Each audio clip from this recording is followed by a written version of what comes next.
여러분 안녕하십니까? NBS 뉴스 24입니다. 북한 접경 지역에서 아프리카 돼지열병 ASF에 감염된 야생 멧돼지가 잇따라 발견되자 양돈 농가들이 정부의 수매 살처분 정책에 반발하고 나섰습니다. 멧돼지가 문제인데 집돼지만 잡고 있다는 겁니다. 네, 이에 대한한돈협회는 무분별한 살처분 정책 중단과 양돈 농가들의 생존권 보호를 요구하며 청와대 등지에서 릴레이 시위에 돌입했습니다. 보도에 윤슬기 기자입니다. 정부의 아프리카 돼지열병 ASF 관련 대책에 대한 양동 농가들의 불만이 갈수록 커지고 있습니다. 국가적 재앙을 막기 위한 대승적 차원이라도 지나치게 농가들에게만 희생을 강요하는 정책이라고 판단돼서입니다. 이에 대한한돈협회는 지난 14일부터 청와대와 농림축산식품부, 환경부 앞에서 릴레이 1인 시위를 시작했습니다. 농가들의 요구는 크게 세 가지. 명확한 원인 규명 없이 행해지는 전체 돼지 살처분 정책을 중단하고 살처분 농가에 대한 생존권 보장, 야생 멧돼지에 대한 환경부의 특단의 대책 촉구입니다. 정부는 ASF 확산을 막고자 강화나 파주, 김포 등지에서 돼지 전체를 수매 살처분했습니다. 지난 주말부턴 연천 지역의 돼지도 모두 살처분하겠다고 발표하자 한돈협회는 즉각 반발하고 나섰습니다.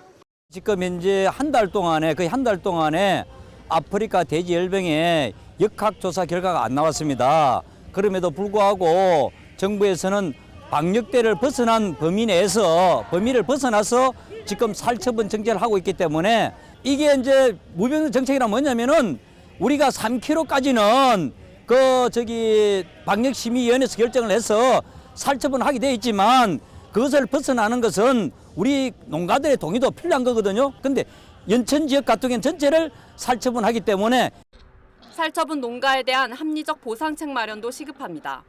ASF 발생 원인을 정확히 알지 못하는 상황에서 정부가 농가에게만 희생을 강요하고 있어서입니다. 모든 돼지를 살처분하면 어미 돼지와 새끼 돼지의 순환이 끊어져 다시 투자하려면 몇 배 이상의 자금이 필요한데 언제 다시 입식할 수 있을지 기약이 없습니다. 이에 한돈협회는 정부의 살처분 정책에 동참해 피해를 본 농가들을 위한 현실적인 보상금과 재입식 보장, 생계비 지원 등을 요구하고 있습니다. 지금 살처분을 당하는 농가들은 예산값이나 사료가격이나 정책 자금을 갚을 상황도 안 되기 때문에 소득 안정자금이나 생계 안정자금이나 이런 부분은 법률적으로 저희들이 제정을 해서 농가들의 아픔을 달랠 수 있도록 정부에서 꼭 해줘야 된다고 믿고 있습니다. 집돼지가 아니라 야생 멧돼지에 특단의 대책이 필요하다는 목소리도 높습니다. 그동안 환경부는 야생 멧돼지로 인한 ASF 전파 가능성이 낮다며 멧돼지 개체수 조절에 소극적이었지만 최근 접경 지역의 야생 멧돼지에서 ASF 바이러스가 잇따라 검출되고 있어서입니다. 한돈협회는 전국의 야생 멧돼지를 포획하거나 사살하는 등 특단의 대책을 내놓으라고 촉구하고 있습니다.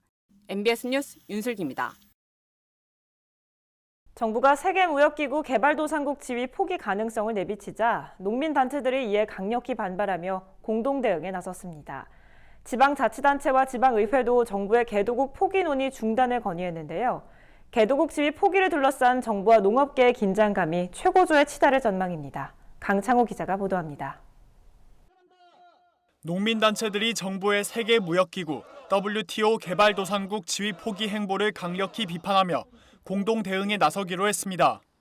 개도국 지위 포기에 무게를 둔 정부에 농업계가 반기를 든 겁니다. 정부와 주요 농민단체들은 최근 WTO 개도국 지위와 관련해 간담회를 갖고 서로의 입장차를 확인했습니다. 농림축산식품부가 마련한 이날 간담회에는 기획재정부, 산업통상자원부 등 정부 관계부처 실국장과 한국농축산연합회, 농민의 길 등 농민단체 대표자들이 참석했습니다. 이 자리에서 농민단체 대표자들은 대책 마련도 하지 않은 채 일방적으로 개도국 지위 포기를 선언하려는 정부를 강하게 질타했습니다. 간담회에 참석한 농민단체 대표자들은 WTO 개도국 지위 포기를 절대 받아들일 수 없다며 정부가 상응하는 대안을 마련하지 않은 상태에서 소통하겠다는 건 말이 안 된다고 주장했습니다. 이날 회의 자료엔 정부가 추후 민간 합동기구를 구성해 개도국 지위 포기로 인한 여러 문제점들을 논의한다는 내용이 담겨 있었습니다. 하지만 회의에서 정부에 대한 농민단체들의 비판이 이어지며 민관 합동기구에 대한 논의는 이뤄지지 않았습니다. 정부가 대책을 내놓지 않는 상황에서 농민단체들이 개도국 지위 포기를 전제로 한 기구에 참여하기란 쉽지 않기 때문입니다. 간담회에 참석한 한국농축산연합회와 농민의 길 등 두 연합단체는 WTO 개도국 지위는 협상의 대상이 될 수 없다며 개도국 지위 포기를 막기 위해 공동 대응하기로 뜻을 모았습니다. 우리 농민들은 죽어도 나 몰라라 하는 것에 대해서는 우리가 전 농업인이 목숨 걸고 반대를 해야 되는 게 맞죠. 대안들이 없이 무조건 포기하는 데 동의해주라. 이건 그걸 찬성할 사람이 누가 있겠습니까? 정부의 개도국 지위 포기 움직임에 지방자치단체와 지방의회도 목소리를 냈습니다. 전라남도는 최근 우리나라 농업 부문이 WTO 개도국 지위를 유지하는 방향으로 결정해달라고 국회와 기획재정부, 산업통상자원부 등 정부에 건의했습니다. 타 산업에 비해 농업 구조가 영세하고 농촌은 낙후되어 있기 때문에 농업 분야 개도국 지위는 우리나라 농업의 마지노선이라는 이유에서입니다. 전남도는 농민들의 생존권과 국민의 먹거리 안전을 위해 개도국 지위는 반드시 지켜내야 한다고 강조했습니다. 개도국 지위를 상실을 할 경우에 우리나라 농업에 좀 영향을 많이 받기 때문에 특히 이제 농도인 우리 전남의 경우에 그 피해 정도가 더 심하다 생각을 하고 그 부분에 대해서 정부의 개도국 지위를 유지를 해주도록 좀 그렇게 건의를 한 상태거든요. 또 전라남도 의회도 최근 세계무역기구 개발도상국 지위 유지 촉구 건의안을 채택하며 대외 경제 관련 부처와 국회 등에 전달하겠다고 밝혔습니다. MBS 뉴스 강창호입니다.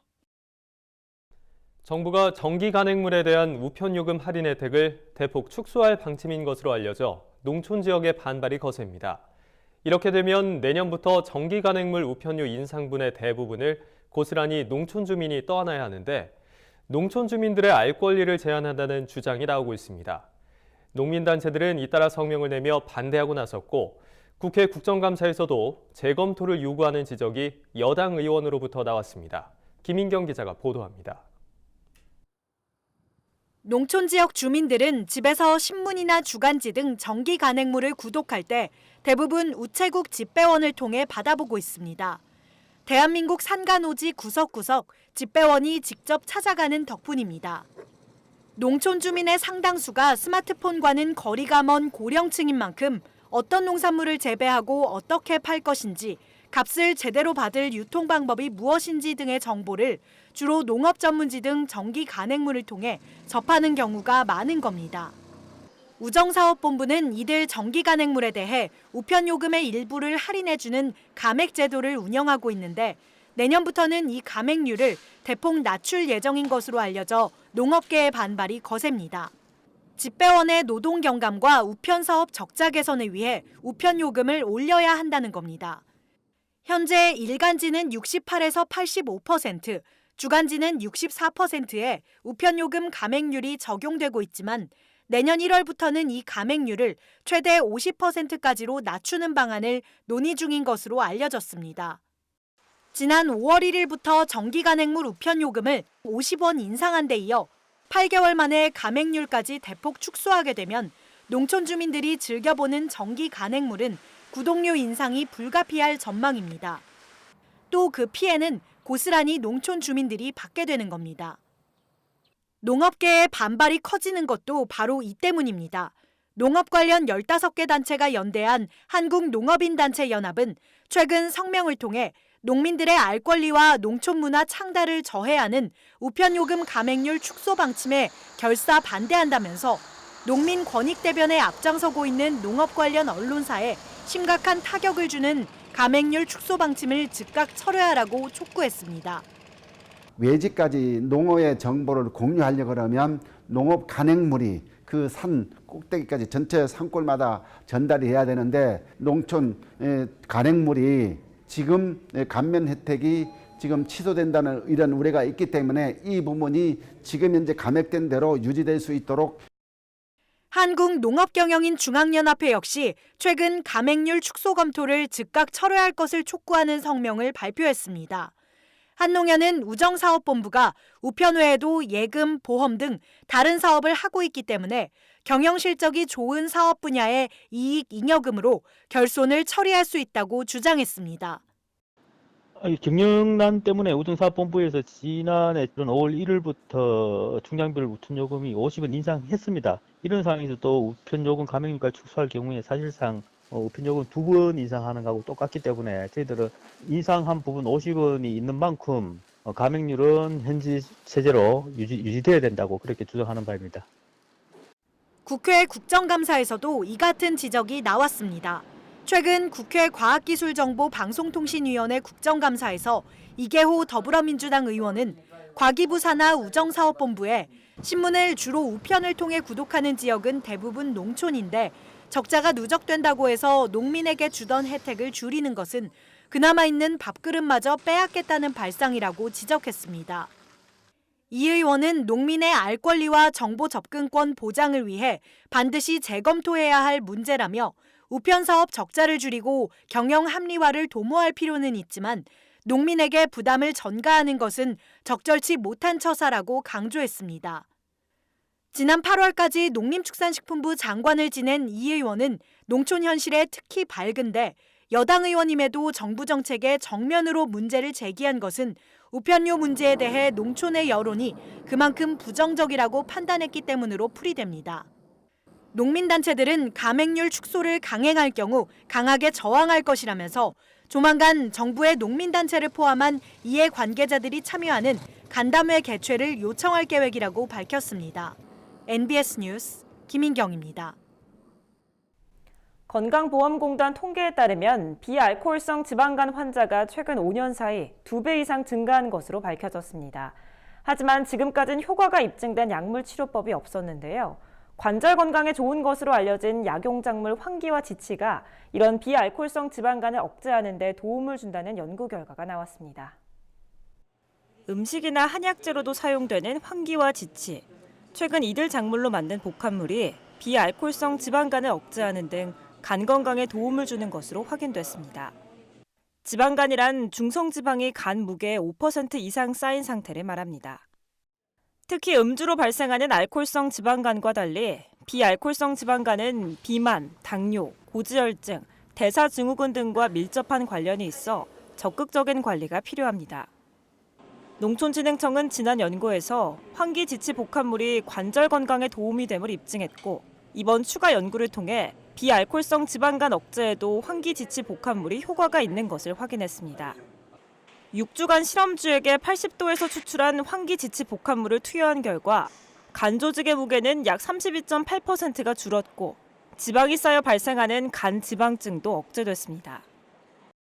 또한 간 손상 관련 효소 수치도 최대 63.7%까지 감소했으며 중성지방과 나쁜 콜레스테롤도 각각 56.5%, 43.7%로 절반 가까이 줄었습니다.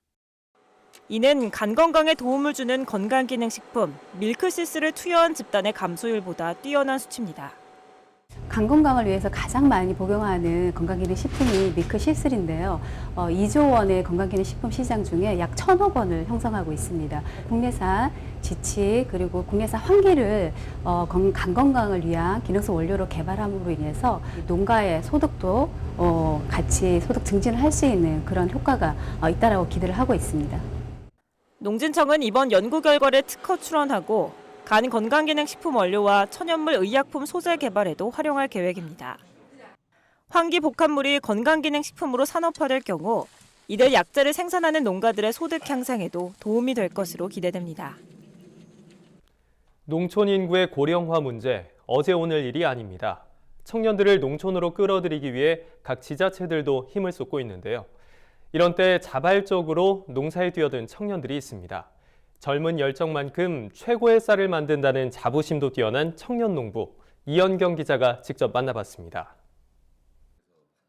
이리 보고 저리 봐도 마치 맥주캔처럼 생긴 이것의 정체는 무엇일까요? 바로 쌀입니다.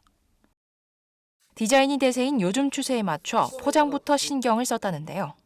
쌀을 캔에 밀봉한 것도, 이 한 캔에 들어있는 쌀의 양을 700g에 맞춘 것도 다 이유가 있다고 합니다. 가장 중요한 거는 이제 쌀의 신선도를 위해서 밀폐 용기를 찾고자 하다가 좋은 쌀을 먹으려고 하는 그런 니즈에 맞춰서 많은 양의 쌀 포장보다는 가급적이면 최소화된 쌀 포장을 생각을 했었고, 하지만 여느 쌀과 포장만 다른 것이 아닙니다. 이재광 대표가 자신 있어 하는 부분은 바로 쌀의 품질. 지난해 전국 으뜸 농산물 한마당에서 농식품 장관상을 수상했고 농림축산식품부가 주관하는 미스코리아 우수청년 농업인에도 선정돼 대통령 표창까지 받았습니다. 고양시 특허 품종이기도 한 가와지 쌀은 작은 쌀알과 뽀얀 외관이 특징이고 맵쌀과 찹쌀의 중간 성질의 쌀입니다. 다른 쌀에 비해서 찰기가 매우 뛰어난 편이고요. 뜸을 들이지 않고 불리지 않아도 밥을 했을 때 맛있는 밥이 되는 그런 성향을 띠고 있습니다. 벼농사를 짓던 부모님을 도와드리다 2015년 본격적인 쌀 사업에 뛰어든 이재강 대표. 그가 이끄는 쌀 법인의 직원 모두 20대에서 30대 청년들입니다. 부모님 일을 도와드리는 도중에 지금 보시는 이 들판에서 일을 하고 있는 사람들의 연령대가 다 저희 부모님 나이 또래인 것을 보고 지금 이 농촌에 후계 인력의 문제가 상당하구나. 그러면 남들보다 먼저 이 농촌에 들어와서 버텨낸다면 후에는 크게 성공할 수 있을 것이다 라는 확신을 갖고 좀 더 재미나고 세련된 농사를 해보고자 이제 일기투합해서 함께 하고 있습니다.